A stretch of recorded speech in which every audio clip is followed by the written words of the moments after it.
इस बार एप्पल ने अपने 2018 के 3 नए आईफोन लॉन्च कर दिए। एक है 10s, दूसरा है 10s मैक्स और तीसरा है 10R। 10R one of the worst iPhone है। तीनों ही आईफोन में आपको A12 बायोनिक चिप मिलता है जो 7 नैनोमीटर पे बनाया गया है। One of the most powerful chip है मार्केट में इस टाइम पे। उसके बाद भी मैं कहूँगा 10R one of the worst iPhone है। इसकी जो प्राइसिंग इंडियन है वो स्टार्ट होती है 77,000 से एंड अप टू जाती है 92,000 पे। इसमें आपको बहुत सारे कलर वेरिएंट्स तो देखने मिल जाते हैं, लेकिन इसके अंदर आपको बैक के साइड सिर्फ सिंगल कैमरा देखने मिलता है और वो भी है f1.8 अपर्चर के साथ 12 मेगापिक्सल का कैमरा। नो डाउट इसके कैमरा के फ़ोटोज़ काफ़ी अच्छे रहेंगे और कोई भी अपनी डेली लाइफ में टेलीफोटो लेंस को यूज़ नहीं करता तो उसका तो आपको ज़्यादा प्रॉब्लम नहीं आएगा, लेकिन नाइट में हो सकता है आपको टेलीफोटो लेंस ऐसे लाइट को ज़्यादा कैप्चर करने में हेल्प करता हो, लेकिन वो इसमें नहीं हो पाएगा पॉसिबल। उसके बाद आगे का जो भी इसका मटेरियल है वो बाकी सारे आईफोन के जैसा ही है। इसमें भी आपको फेस आईडी देखने मिल जाती है डिट्टो, लेकिन इसमें आपको ये है कि एलसीडी पैनल मिलता है वो भी 6.1 इंच का और जिसकी पीपीआई 326 है ओनली। और ये डिट्टो सेम पीपीआई या सेम रेजोल्यूशन है आईफोन 4 का। मतलब आपको इतने बड़े स्क्रीन पे आईफोन 4 का रेजोल्यूशन दिया गया है। यूट्यूब पे काफ़ी लोग कह रहे हैं कि पोको फ़ोन में आप फुल एचडी वीडियोस नहीं देख पाएंगे। आप इसमें तो यूट्यूब में भी फुल एचडी वीडियोस नहीं देख पाएंगे। पोको फ़ोन में आप नेटफ्लिक्स और अमेजॉन प्राइम पे नहीं देख पाएंगे। लेकिन तो ये इसका तो रेजोल्यूशन ही अवेलेबल नहीं है 1080p, तो आप यूट्यूब पे भी 1080p वीडियोस नहीं देख पाएंगे इसमें। बाकी सब तो आप इसमें नॉर्मली कर पाएंगे, लेकिन इसकी इतनी बेकार डिस्प्ले है इस प्राइस में तो मैं आपको क्या कहूँ।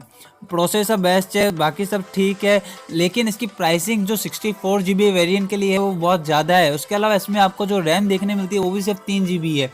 एप्पल की नो डाउट कि भाई iOS one of the best operating system है और उसकी हर एक तरीके से रैम मैनेजमेंट बेस्ट रहती है, लेकिन 3GB रैम में 2018 में मेरे हिसाब से काफ़ी कम पड़ेगी, वो आईफोन ही क्यों ना हो। बाकी दो मॉडल में उन्होंने 4GB रैम दी है, लेकिन आईफोन 10R में आपको सिर्फ 3GB रैम दी है उन्होंने। इसका मतलब रीज़न यही है कि वो प्राइस को कम करना चाहते थे, लेकिन इस तरीके से कम किया उन्होंने प्राइस को कि मतलब उधर उन्होंने फ़ोन के इतने स्पेसिफिकेशन कम कर दिए, लेकिन उसका वैल्यू ही नहीं बचा फ़ोन का। उन्होंने जानबूझ के ऐसा किया ताकि आप मजबूर हो जाएं कि आप आईफोन 10s या आईफोन 10s मैक्स लें, जो काफ़ी महंगा है इंडियन प्राइसिंग के हिसाब से। आईफोन 10s और 10s मैक्स 1 लाख के ऊपर जाते हैं और जाते हैं 1.45 लाख तक। मेरे हिसाब से कोई भी आईफोन वैल्यू नहीं है इतना कि आप इतना जाके महंगा आईफोन खरीदें। उसी के सामने आप उनके एंड्रॉयड कंपटीटर्स देखें तो उसमें काफ़ी अच्छे आते हैं। इसका सबसे बेस्ट एंड्रॉयड कंप्यूटर है इस टाइम पे मार्केट में नोट 9। इसकी बैटरी लाइफ नो डाउट बहुत अच्छी रहेगी क्योंकि इसमें एक एलसीडी पैनल है, वो भी आईफोन 4 के रेजोल्यूशन के साथ। तो आप कोई इतनी भी बैटरी दो वो तो अच्छी ही चलने वाली है, तो आपको मेरे हिसाब से बैटरी में तो कोई प्रॉब्लम नहीं आएगा, लेकिन बाकी चीज़ों में आप उसको डेली लाइफ में यूज़ नहीं कर पाएंगे। इसकी प्राइसिंग स्टार्ट ही होती है 77,000 से जाती है 92,000 तक। तो 92,000 का ऐसा फ़ोन खरीदें जिसमें आपको डुअल कैमरा भी नहीं देखने मिलता है, ना कोई आपको एक 1080p डिस्प्ले भी देखने नहीं मिलती है, तो वो वर्स्ट ऑफ मनी होगा। आप वेस्ट करना चाहते हैं अपना मनी तो आप आईफोन 10R खरीद सकते हैं, लेकिन इसका जो बेस्ट कॉम्पिटिटर है मार्केट में नोट 9, उसमें आपको ये सब देखने मिलता है। नोट 9 की डिस्प्ले भी इससे बड़ी है, इसमें आपको डिस्प्ले मिलती है 6.4 इंच का। और इसका जो बेस वेरिएंट है वो है 128GB का एंड सुपीरियर वेरिएंट है 512GB का। 512GB का वेरिएंट आपको 10R में देखने ही नहीं मिलता। आईफोन 10R का सुपीरियर वेरिएंट है 256GB का, जो प्राइस है 92,000 पे, एंड जो सुपीरियर वेरिएंट है नोट 9 का 512GB का वो है 86,000 के आसपास प्राइस है। तो किसी भी एंगल से आईफोन 10R आपको वैल्यू देता ही नहीं है आपके मनी की, तो मेरे हिसाब से आईफोन 10R खरीदना एक बेवकूफ़ी होगी। और आपको नोट 9 डुअल कैमरा देखने मिलता है, उसके अलावा 4000 mAh ऑफ बैटरी भी देखने मिलती है। इसके अंदर रैम भी आपको 6GB मिलती है, जो आईफोन 10R से डबल रैम है। हमको डबल रैम भी देखने मिल जाएगी एंड डबल मेमोरी भी देखने मिल जाएगी आईफोन 10R से, वो भी उससे कम प्राइस में।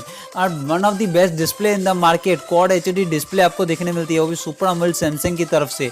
तो सैमसंग की डिस्प्ले तो मेरे हिसाब से आपको कहने की ज़रूरत ही नहीं पड़ेगी वो कितनी अच्छी होगी। इसमें आपको लिक्विड कूलिंग के भी सपोर्ट मिल जाते हैं, जिसके हिसाब से आप कभी भी गेमिंग करेंगे तो आपको उसमें कोई भी प्रॉब्लम नहीं आएगा। उसके अलावा अपने देखें तो आईफोन जानबूझ के ऐसा कर रहा है ताकि आप महंगे आईफोन खरीदें, आपको मजबूर कर रहा है। तो आपको मेरे हिसाब से समझदारी दिखा के आपको वो आईफोन नहीं खरीदना चाहिए। और इसमें आपको हर एक चीज़ मिल जाती है जो आपको आईफोन्स में मिलती है।